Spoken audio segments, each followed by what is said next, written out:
வணக்கம் செல்லங்களா. உங்க டிஜிட்டல் பாட்டி வந்திருக்கேன். என்ன கண்ணெல்லாம் அப்படியே தூக்கத்துல சொக்குதா? சரி சரி, அப்படியே மெதுவா கண்ணை மூடிக்கோங்க. இன்னைக்கு நாம இரண்டு பூனைகளும் தந்திரமான குரங்கும் அப்படிங்கிற ஒரு அழகான கதையை கேட்க போறோம். என் குரலை மட்டும் கேட்டுக்கிட்டே நீங்க நிம்மதியா தூங்கலாம். முன்னொரு காலத்துல ரொம்ப ரொம்ப காலத்துக்கு முன்னாடி ஒரு அழகான கிராமம் இருந்துச்சு. அந்த கிராமத்துல ஒரு சின்ன வீடும் அதை சுத்தி ஒரு பெரிய தோட்டமும் இருந்துச்சு. அந்த தோட்டம் எவ்வளவு அமைதியா இருந்துச்சு தெரியுமா? சரியா இப்போ நீங்க தூங்க போற இந்த நேரத்துல எப்படி ஒரு குளிர்ந்த காற்று வீசுதோ அதே மாதிரி ஒரு அமைதியான இடம் அது. அத்தியாயம் 1, 2 பசியுள்ள குட்டி பூனைகள். அந்த அமைதியான தோட்டத்துல தான் ரெண்டு குட்டி பூனைகள் வாழ்ந்து வந்துச்சு. அன்னைக்கு நாள் பூரா அவங்க விளையாடிக்கிட்டே இருந்ததால ரெண்டு பேருக்கும் ரொம்ப ரொம்ப பசி எடுக்க ஆரம்பிச்சது. அப்போ அங்க ஒரு ஆச்சரியம். தேடி அலைஞ்சப்போ ரொம்ப ருசியான ஒரு ரொட்டி துண்டு அந்த பூனைகளுக்கு கிடைச்சது. அந்த ஒரே ஒரு ரொட்டி துண்ட பார்த்த உடனே, அப்பாடா, இன்னைக்கு நமக்கு நல்ல சாப்பாடு கிடைச்சிடுச்சு அப்படின்னு ரெண்டும் ரொம்ப சந்தோஷப்பட்டுச்சு. ஆனா அங்கதான் ஒரு சின்ன பிரச்சனை. அந்த ரொட்டிய 2 பேரும் சமமா பாதி பாதியா பிரிச்சு சாப்பிடலான்னு நினைக்கும்போது அவங்களுக்கு ஒரு ஆசை வந்துச்சு. எனக்கு தான் பெரிய துண்டு வேணும்னு முத பூனை சொல்ல, இல்ல இல்ல எனக்கு தான் பெரிய துண்டு வேணும்னு 2வது பூனை சொல்லுச்சு. ரெண்டும் அந்த ரொட்டிக்காக தங்களுக்குள்ள ஒரு சின்ன சண்டை போட ஆரம்பிச்சிடுச்சு. இப்போ யார் இவங்களுக்கு இத சமமா பிரிச்சு கொடுக்க உதவி செய்வா? கொஞ்சம் யோசிச்சு பாருங்களேன் செல்லங்களா. 2 பேரும் இப்படி சண்டை போட்டுக்கிட்டே இருந்தா யாருமே இந்த ரொட்டியை சாப்பிட முடியாதே. அப்போ அவங்க சண்டைய தீர்த்து வைக்க அந்த வழியா ஒருத்தர் வர்றாரு. அவர் யாருன்னு நீங்க நினைக்கிறீங்க? அத்தியாயம் 2. ஒரு மிகவும் தந்திரமான குரங்கு. அந்த மரத்து மேல இருந்து ஒரு புத்திசாலி குரங்கு இவங்க சண்டை போடுறத கவனிச்சுக்கிட்டே இருந்துச்சு. உடனே கீழே குதிச்சு வந்து, நான் உங்களுக்கு இந்த ரொட்டிய சமமா பிரிச்சு தரேன் அப்படின்னு சொல்லுச்சு. ஆனா இதுல ஒரு ரகசியம் இருக்கு குட்டீஸ். என்னன்னா, அந்த குரங்குக்கும் ரொம்ப பசியா இருந்துச்சு. வயிறு குர்ன்னு சத்தம் போட்டுக்கிட்டு இருந்துச்சு. அந்த சுவையான ரொட்டிய பார்த்த உடனே குரங்குக்கு ஒரு தந்திரமான யோசனை வந்துச்சு. இந்த ரொட்டி முழுசையும் நாமே சாப்பிட்டுட்டா என்ன அப்படின்னு அது மனசுக்குள்ள ரகசியமா நினைச்சுக்கிச்சு. அத்தியாயம் 3. குரங்கின் தந்திரமான தராசு. குரங்கு என்ன சொல்லுச்சுன்னா, நான் ரொம்ப நியாயமானவன்.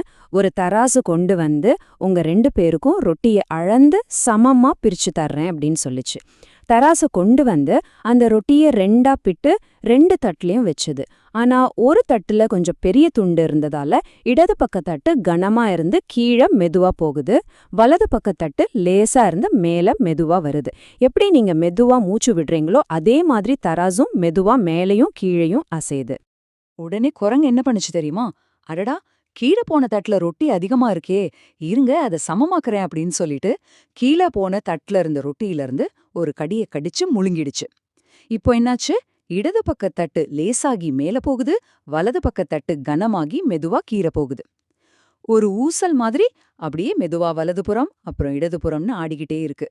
குரங்கு செஞ்ச தந்திரம் என்னன்னா, எந்த தட்டு கீழே போகுதோ அந்த ரொட்டியிலிருந்து ஒரு கடிய கடிக்கிறது. இது முதல் படி. 2வது படி, இப்போ அந்த தட்டு மேல போயிடும், இன்னொரு தட்டு கீழே வரும். உடனே கீழே வந்த தட்டுல இருக்கிற ரொட்டியிலிருந்து ஒரு கடிய கடிக்கிறது. 3வது படி, இதே தந்திரத்தை திரும்ப திரும்ப செய்யறது. ஒரு கடி இந்த பக்கம், ஒரு கடி அந்த பக்கம்னு ஒரு பாட்டு மாதிரி டிக்டாக் டிக்டாக்னு அந்த தராசு ஆடிக்கிட்டே இருந்துச்சு. குரங்கோ ரொட்டிய கொஞ்சம் கொஞ்சமா சாப்பிட்டுக்கிட்டே இருந்துச்சு. இதெல்லாம் அந்த 2 பூனைகளும் எப்படி பார்த்தாங்க தெரியுமா? பூனைகள் ஆச்சரியத்திலயும் அதிர்ச்சியிலயும் அப்படியே அமைதியா உட்கார்ந்து பார்த்துக்கிட்டு இருந்தாங்க.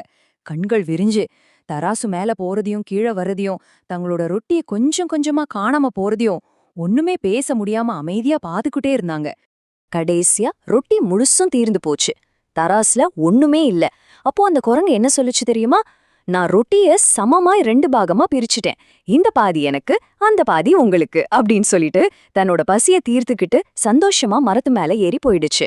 ஆமாம், அந்த குரங்கே 2 பாதியையும் சாப்பிட்டுடுச்சு. அத்தியாயம் 4. சமமாக பகிர கற்றுக்கொள்ளுதல். ரொட்டி கிடைக்காததால அந்த 2 பூனைகளுக்கும் ரொம்ப ஏமாற்றமா போச்சு.